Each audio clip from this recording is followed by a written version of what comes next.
Do you appreciate truck drivers?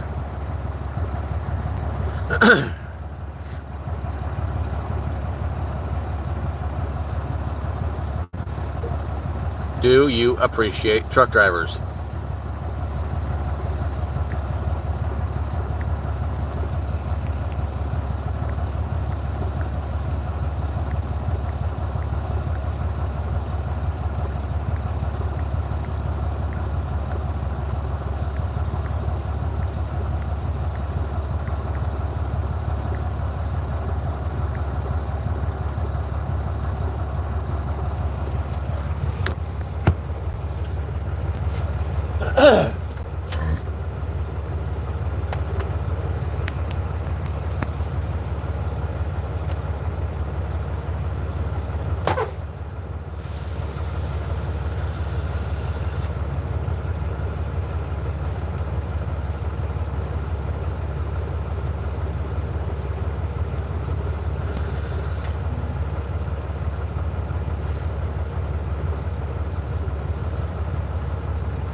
I'm having a rough fucking day. What's that? I'm having a rough fucking day.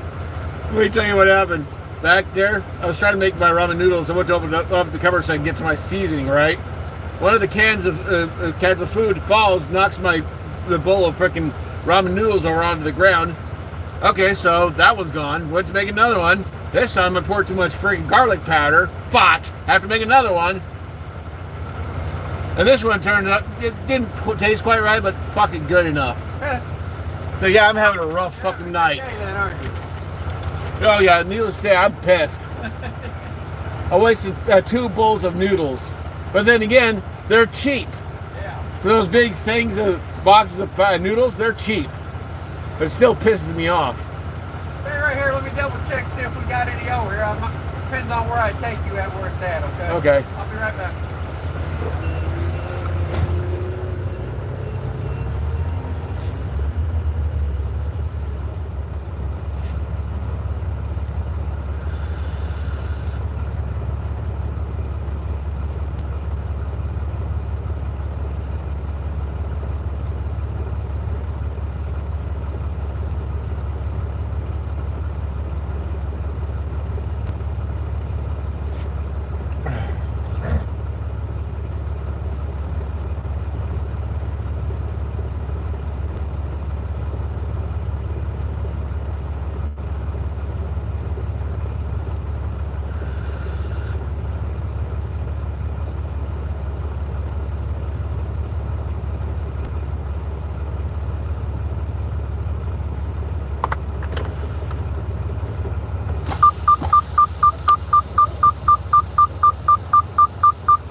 taking that out. He's quite right, but fuck it, good enough. I am.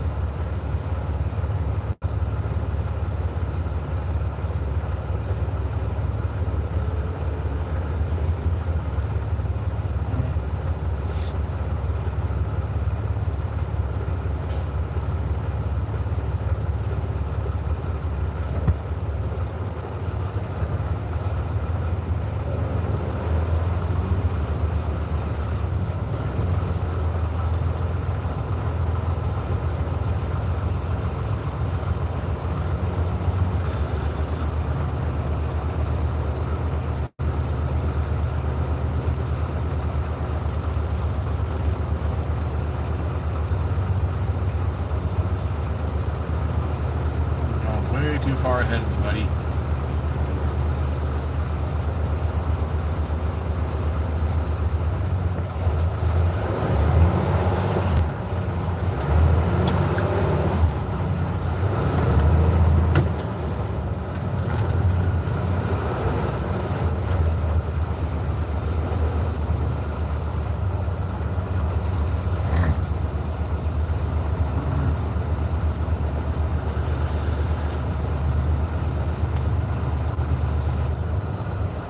Where the hell are you going, dude?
Huh? Did you take the airline off for me? Well, you're not allowed to touch it? Not really. Some people do, but not supposed to.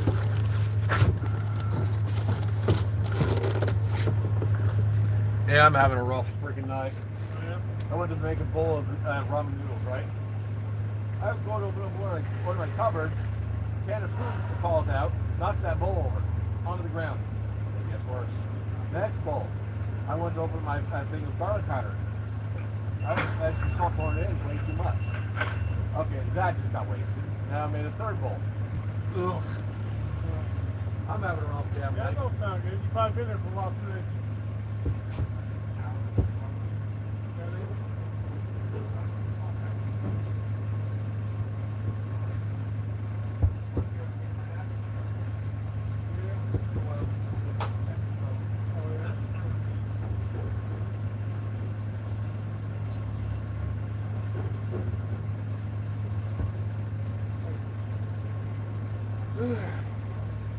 Yeah, I'm pretty sure you've had those kind of days where you don't make food and get ruined. Oh, yeah. In my case, this guy had to make 3 fucking bowls. Motherfucker. Yeah, that ain't good. That's my damn luck, right? Yeah. The rest of the day went smooth though. Well,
The pole scared him away.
Stories in which unsuspecting people who just moved into their new homes discover something or perhaps someone that shouldn't be there.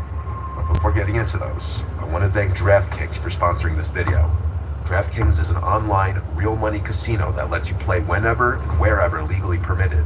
DraftKings is an industry leader with a variety of popular slots games, exclusive DraftKings games, and live dealer table games. With the holidays around the corner, DraftKings can be your home casino for the holidays, with your favorite real money casino games right at your... In early 2001, 32-year-old Alex Algueri stood behind the front desk at the Dolphin Fitness Club in Amityville, New York. Alex loved the sounds of a crowded gym. The music pumping through the speakers, weights sliding onto bars, and people cheering each other on as they hit their fitness goals. And a crowded gym also meant that Alex was making money. He and his best friend, Paul Riedel, had opened up Dolphin Fitness 2 years earlier, and they had turned it into a favorite spot for serious weightlifters and amateur weightlifters alike. There was no question Alex was happy about all the money he was bringing in. He'd always dreamed of being a very successful entrepreneur, but the gym was a lot more to him than just a business. Amityville was a small town on Long Island with a strong sense of community, and Alex wanted his and Paul's gym to reflect that. So from the day they had opened Dolphin Fitness, Alex said he wanted everybody who stepped through the doors to feel like they were part of a family.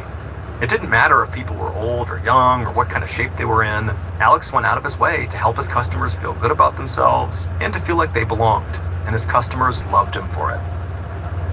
Alex stepped out from behind the front desk and began making his rounds on the gym floor. Alex was a really strong guy.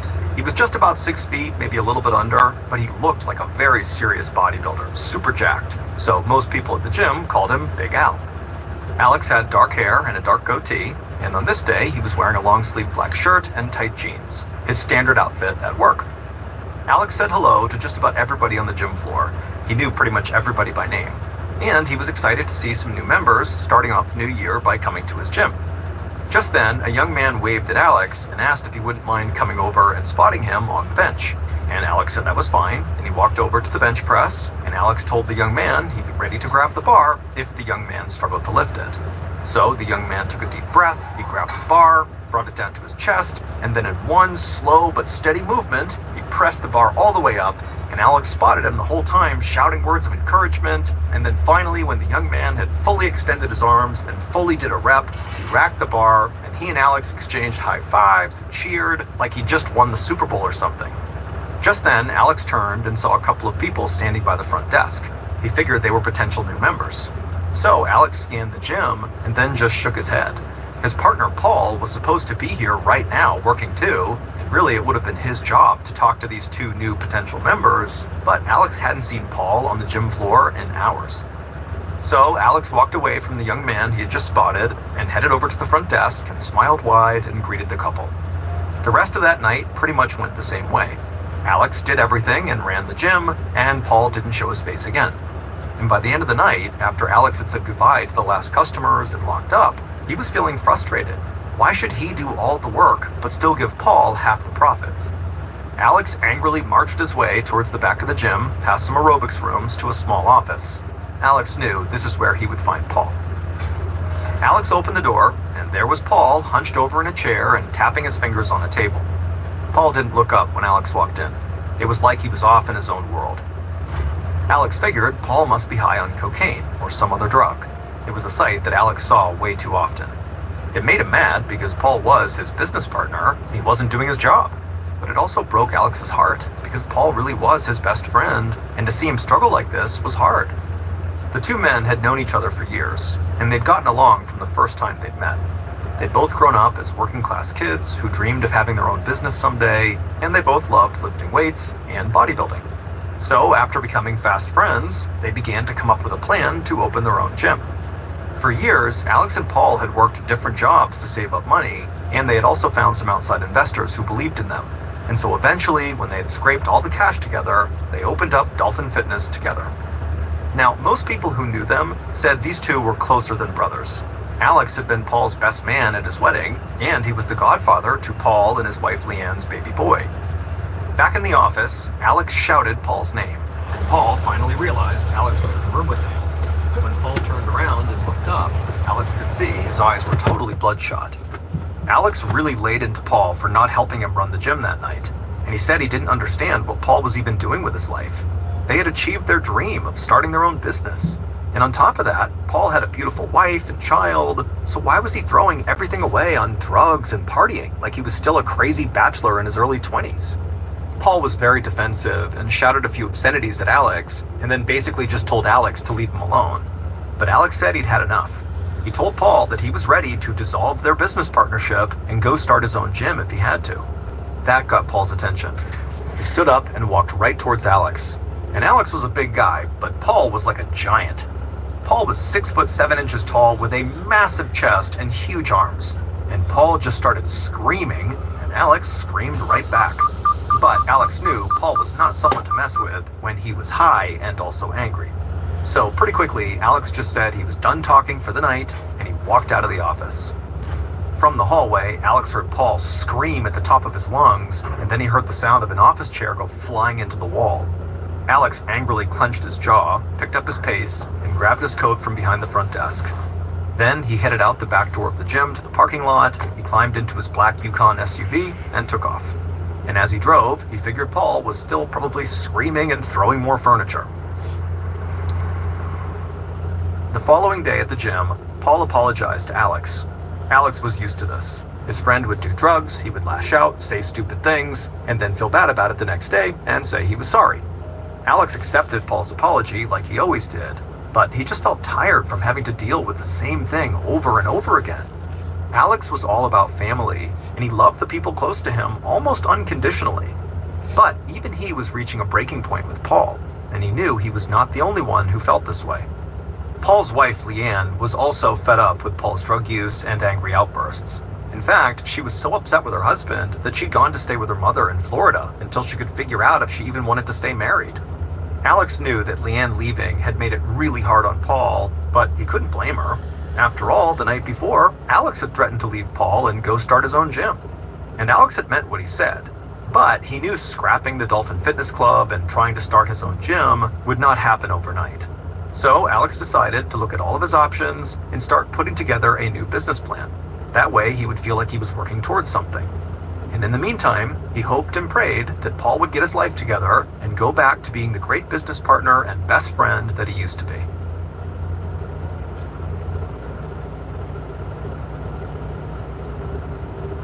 A couple of weeks later, on the night of January 17th, 2001, Alex was back behind the front desk at the gym. Paul had taken a couple of nights off, which left Alex to run the place on his own. But Alex was used to that, and he really hoped the time away from the gym would do Paul some good. Alex made his usual rounds on the gym floor, talking to customers and encouraging the weightlifters, and then at some point he heard a woman who was over on the exercise machines shout "Big Al" over the music. Alex turned and smiled at the woman and began walking over to her. When he reached her, she was very sweaty and out of breath, and she told him right away how excited she was about all the results she was seeing from all her exercising, but she told Alex that she just could not get on board with the music that was playing, and could he please change it. Alex laughed and said of course he would change it, but she told him there was actually this one particular album that really motivated her to work even harder at the gym. And she said Alex had played it during a fitness class that she'd taken from him. And immediately Alex knew exactly the song she was talking about. He said he had the CD in his car and he'd just go grab it. Then he turned away from the woman and began walking towards the back door. The cold air hit Alex as soon as he walked out to the parking lot. It was around 35 degrees Fahrenheit, so just above freezing. Alex's coat was still hanging up inside the gym, but it wasn't worth going back for. He'd spent enough winters in Amityville to be used to this kind of cold.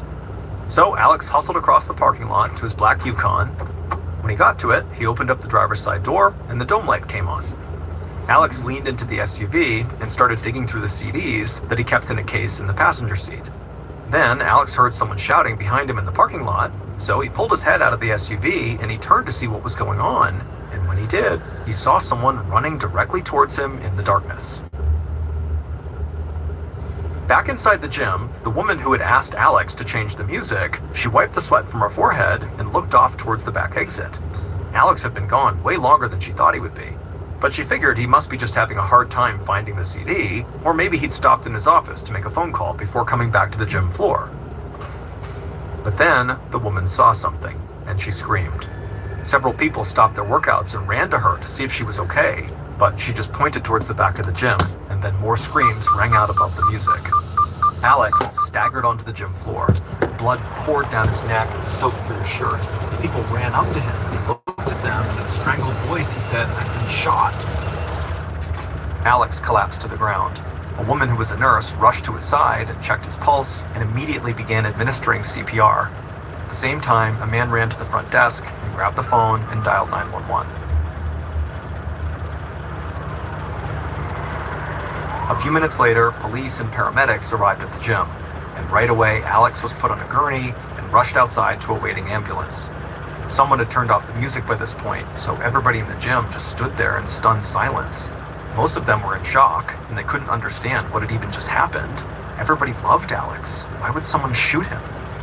The local police stayed to question everybody at the gym about what they had seen. But their main goal was simply just to get names and contact information for everybody who was there. They knew that a violent crime like this one, that had seemingly just occurred, would quickly be handed off to a larger police force, and so they just wanted to gather up some names to hand off.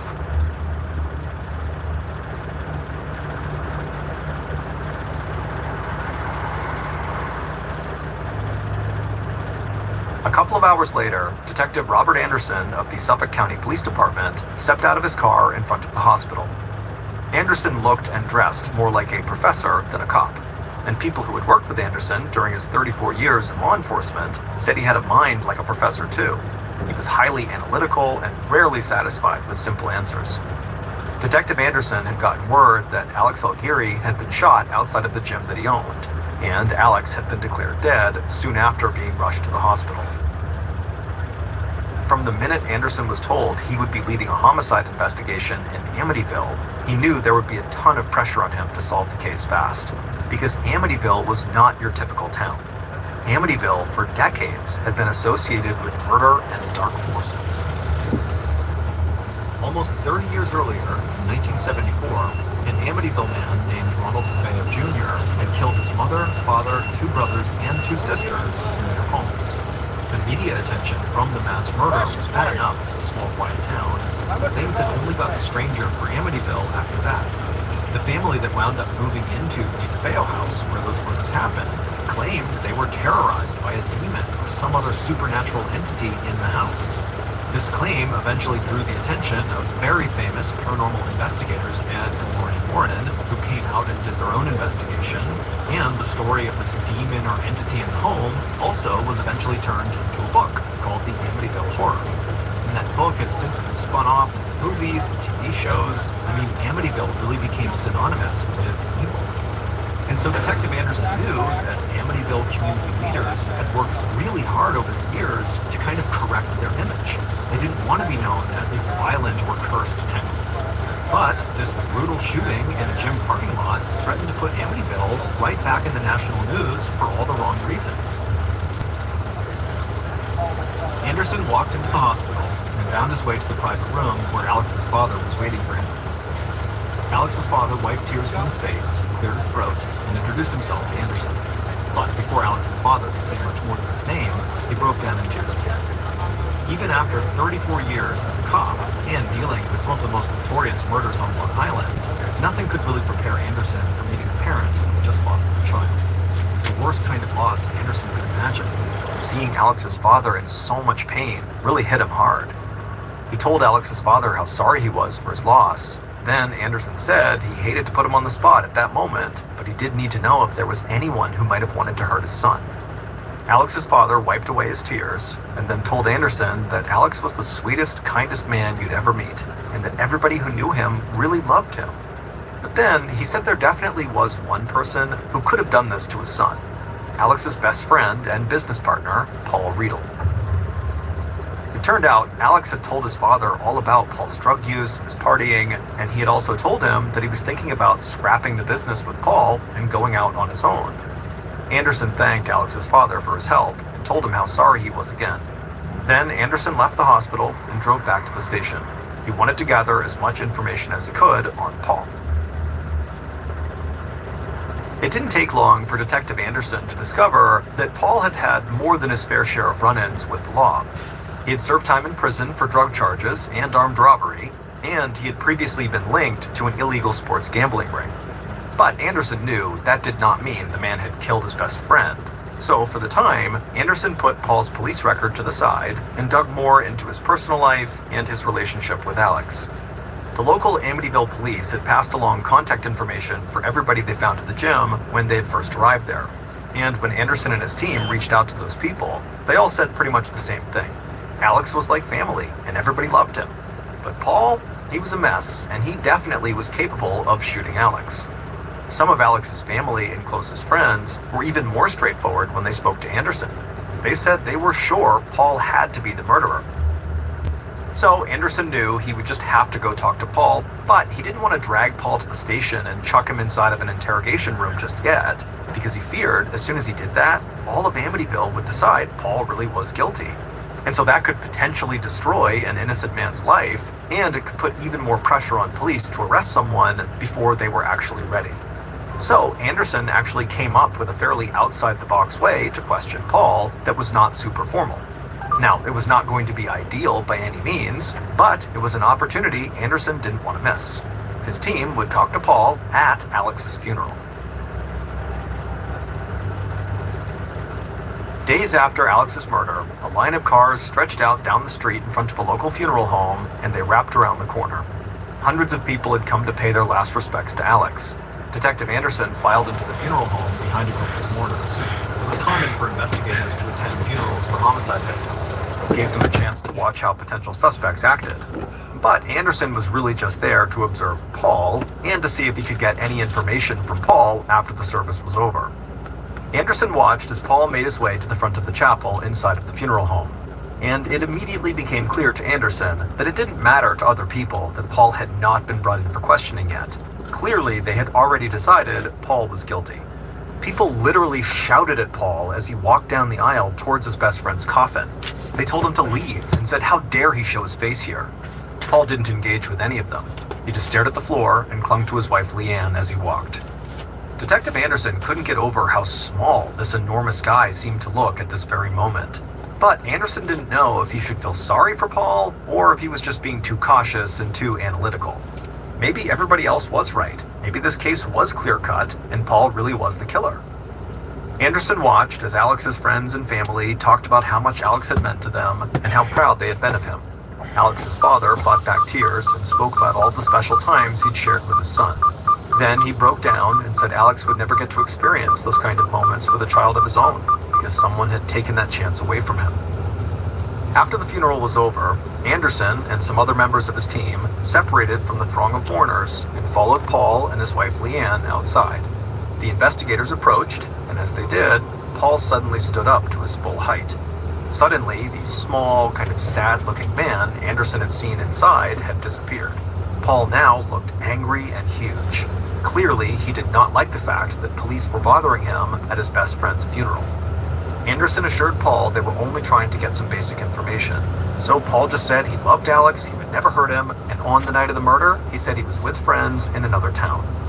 For a minute, Anderson figured his big plan to try to question Paul at this funeral was going to turn into a total bust. But right as he was about to give up on this approach, something suddenly stood out to him. Paul's wife, Leanne, was standing next to her husband, doing her part as a very supportive spouse. But Anderson had briefly spoken to Leanne in the days following the murder, so he knew that she and Paul had serious problems in their marriage, and that she had even gone to Florida to get away from Paul. And so now Anderson wanted to know if she had had like a big change of heart about her husband, which is why she was now being so supportive, or if she was acting supportive out of fear. If Paul had really killed Alex, and Leanne knew about it, was she just afraid she'd be next if she didn't support him? Yeah, I noticed. Here's what I'm doing. I'm gonna do a 3-point turn.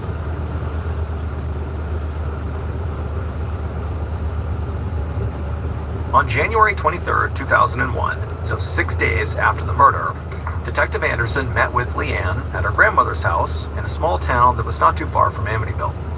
Leanne was short and thin with long brown hair, and she sounded like a native New Yorker. She led Anderson into a warm, rustic-looking kitchen. Sorry, I'm backing up. Alright, not that it matters, no one's there anyways, damn.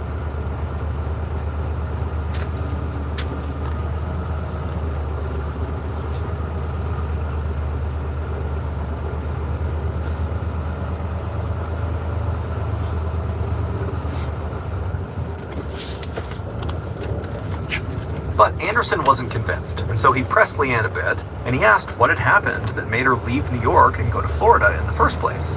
Leanne said she'd left because Paul was partying and doing drugs, and she felt like that was a terrible environment for her kid.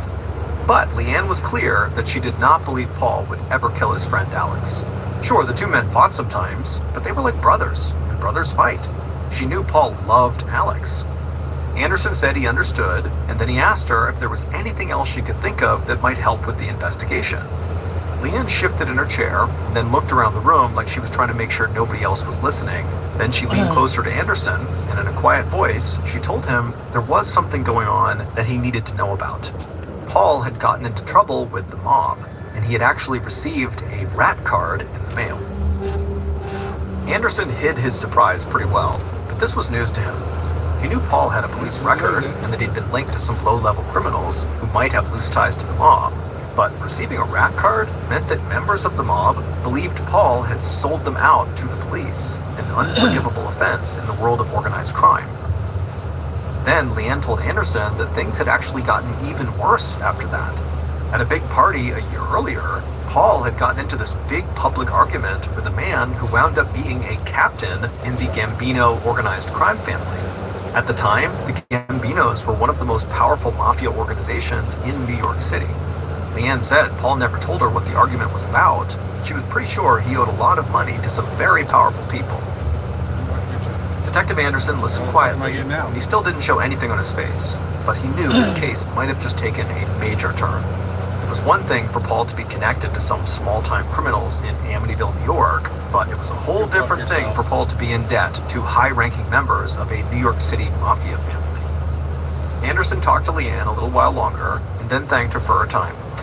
He headed out to his car and drove back to Amityville. In the course of only a few hours, Anderson had been forced to take a completely different view on this case.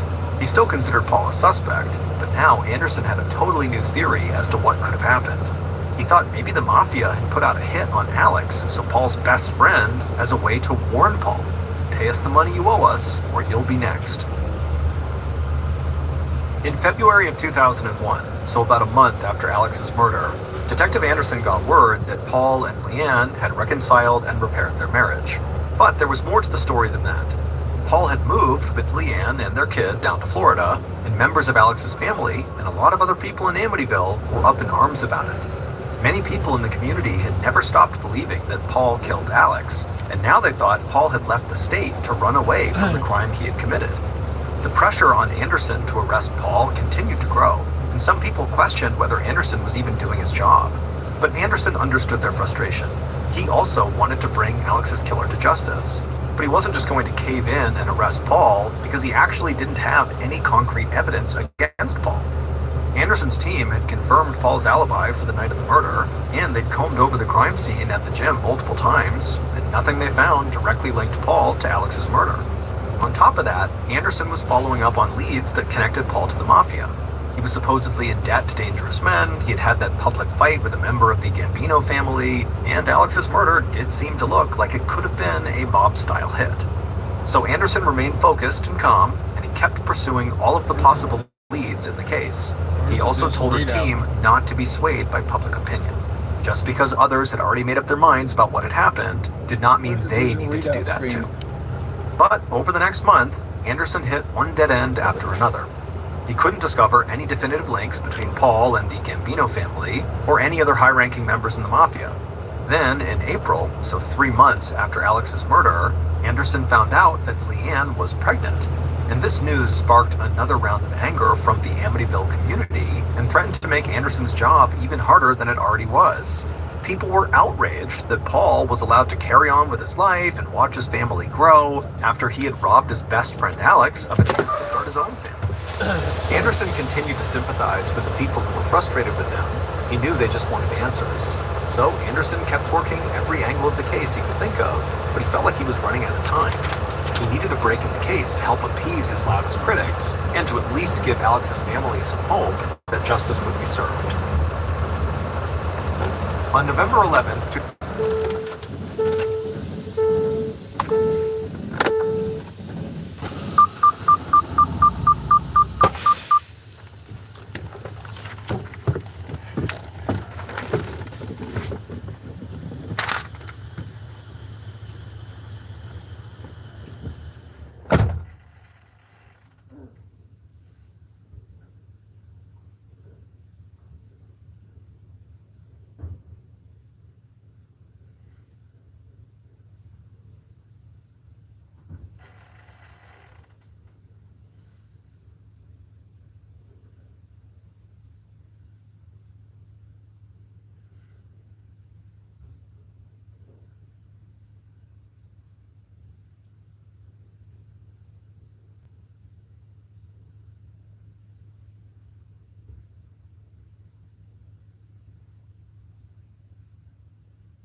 I'm not gonna do that to them.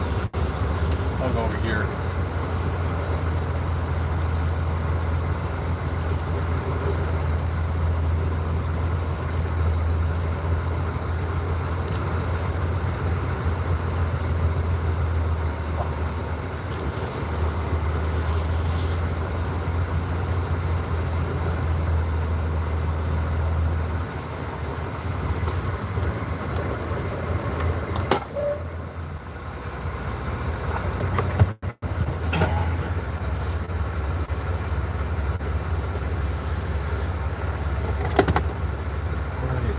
Tomorrow's the weekend. Let's get the scale. Oh, the scales are along the way. I believe do I have to skip?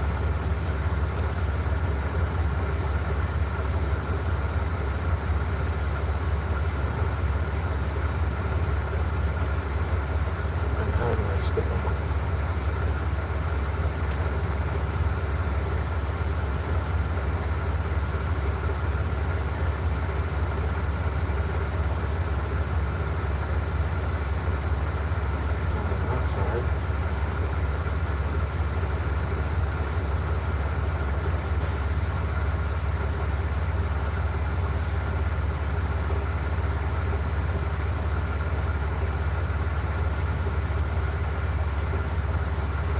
Yeah, right.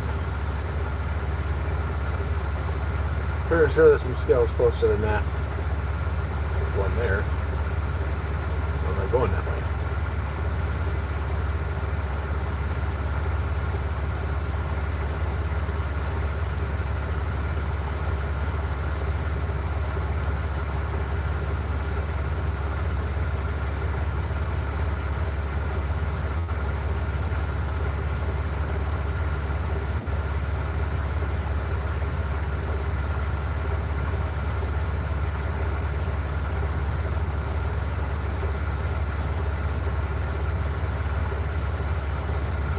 $190. The way of skipping around it.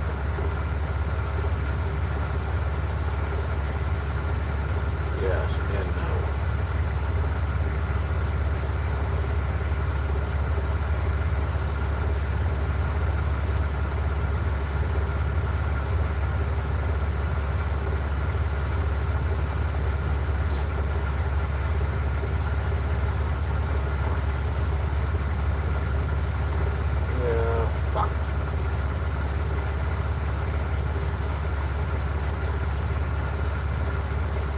Skip that one. I'll skip around that one.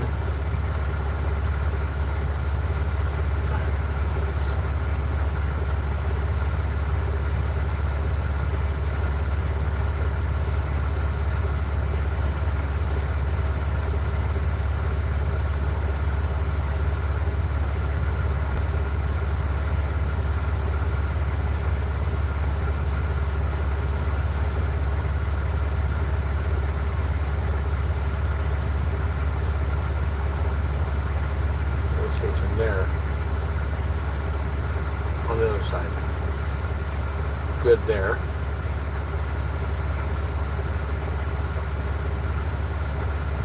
Good there.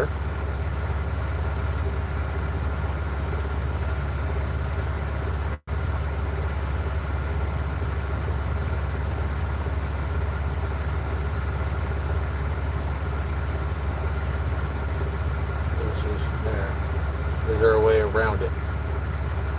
Oh, I don't even have to go through. I'm good. If you don't want to go through, you can kiss my fucking ass. Oh, it's not really a way station. Never mind. Yeah, I know that location.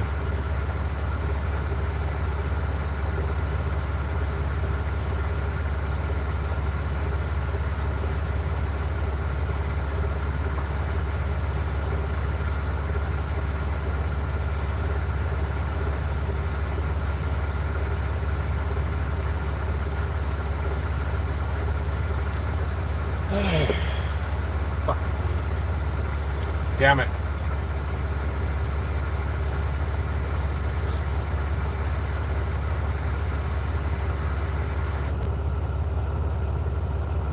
This call is being recorded.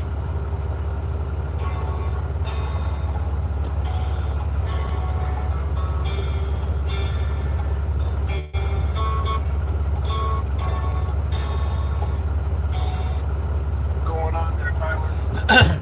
Well, loaded, but I'm gonna wait till morning to freaking secure it because it's getting stupid cold.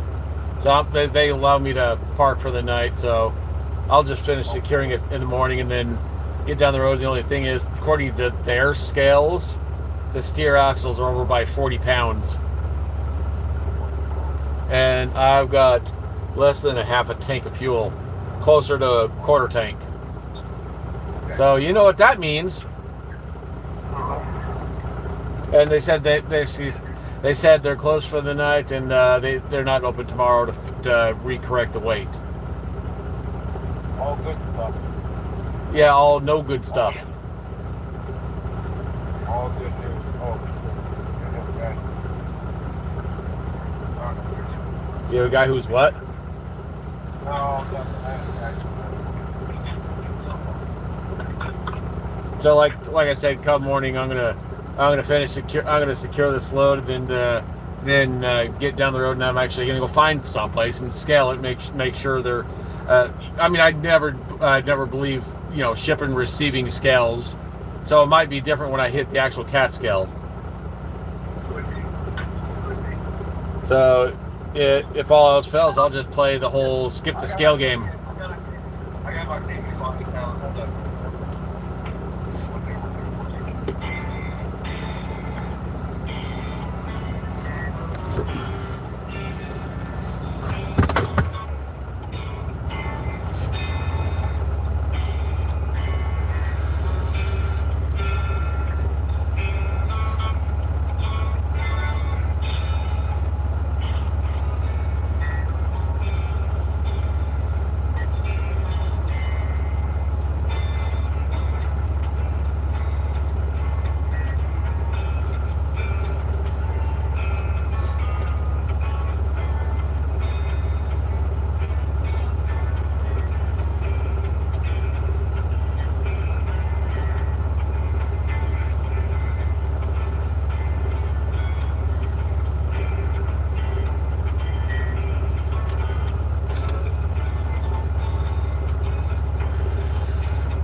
Like I said, I'll secure it tomorrow morning, and then I'll get down the road tomorrow. All right, bye.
Let's get it back over.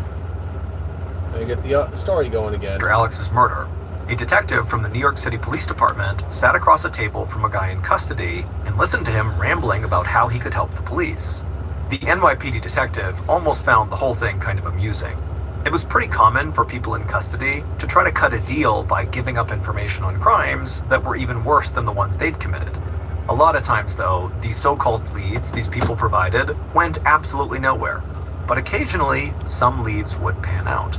So the detective sat there with a slight smile on his face and just listened. But then the guy in custody said something that really caught the detective's attention. And so his smile disappeared, and he leaned forward and told the guy to slow down and repeat what he just said.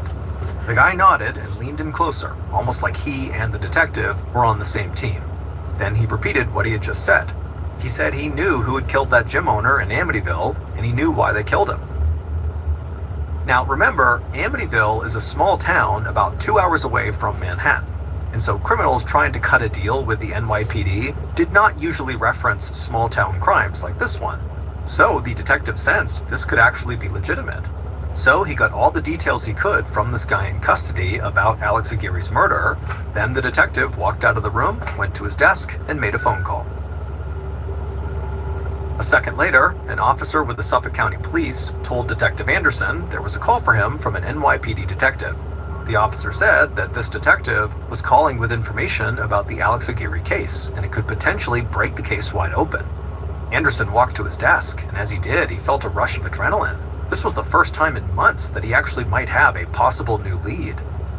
On the phone, the NYPD detective told Anderson about the conversation he just had with the guy in custody. Both detectives were well aware that desperate people under arrest were not usually the most reliable sources, because they basically will do anything to get out of custody, but the NYPD detective thought the information he'd gotten was actually worth passing on. Anderson listened to the detective and scribbled down the name of a man that he needed to track down. Anderson thanked the NYPD detective for his help, and then he quickly rounded up his team and told them they might finally have a major break in the Alex Aguirre case. The information Anderson got from the NYPD detective led him right to a man who was supposedly involved in Alex's murder. The man was clearly struggling with drug addiction. He seemed jittery and all over the place when he spoke, and he spun a wild story about how and why Alex had been murdered. At first, Anderson wasn't sure he could believe anything this man told him, but Anderson and his team dug deeper into the man's story, and several of the details checked out. And after that meeting, it would still take Detective Anderson several months to put everything together, but he finally had evidence connecting someone directly to Alex's murder.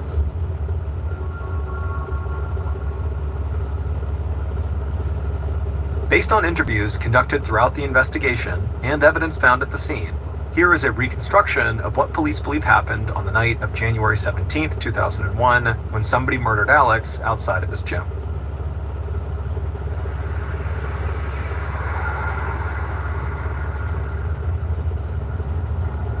At about 7 p.m., a white minivan drove past the Dolphin Fitness Club. Inside the van were two people. There was the driver and also the killer. And the killer was scanning the area for the perfect spot to stake the place out. Both people inside the van wore zip-up hooded sweatshirts, and the killer rested a .38 caliber pistol on his knee. The killer pointed to an empty parking space on the street that had a clear view of the employee parking lot. So the driver drove around towards the back of the gym, pulled the van into that parking space, and then turned off the engine. Then the driver and the killer kept their eyes fixed on the employee parking lot and made small talk to pass the time. The killer figured it could be hours before they could make their move, but they were willing to wait as long as it took, because this area, this employee parking lot, offered the best place to shoot someone without being seen. The lot was dark, and only a few people ever parked there. The killer checked their gun to make sure it was loaded.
Bye.